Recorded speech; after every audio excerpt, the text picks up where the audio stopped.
સબ જેલમાંથી 4 મોબાઈલ મળ્યા। બાથરૂમની દિવાલમાં સંતાડેલા ફોન મળતા સુરક્ષા ભંગની તપાસ। ભરૂચ સબ જેલમાં સુરક્ષા વ્યવસ્થાનો ભંગ થયો છે। જેલમાંથી એકસાથે 4 મોબાઈલ ફોન મળી આવતા જેલ તંત્રમાં ખળભળાટ મચી ગયો છે। અચાનક કરાયેલી તપાસ દરમિયાન આ મોબાઈલ ફોન બેરેકના બાથરૂમની ઉપરની દિવાલમાં સંતાડેલા મળ્યા હતા। ઝડપી સ્ક્વોડ દ્વારા કરવામાં આવેલી આ આકસ્મિક તપાસમાં જેલની સુરક્ષા વ્યવસ્થાની ગંભીર ખામીઓ સામે આવી છે।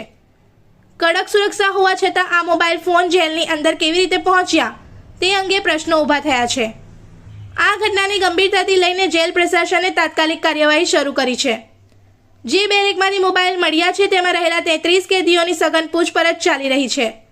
મોબાઈલ કોણ લાવ્યું, તેનો ઉપયોગ કયા હેતુસર થતો હતો અને તેમાં કોઈ ગુનાહિત કાવતરું છે કે કેમ તે દિશામાં તપાસ ચાલી રહી છે।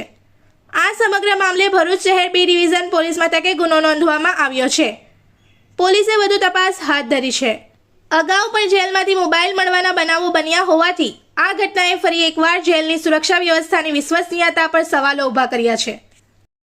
इस वीडियो को लाइक करें, हमारे चैनल को सब्सक्राइब कर बेल आइकन जरूर प्रेस करें हमारी न्यू वीडियो सबसे पहले देखने के लिए।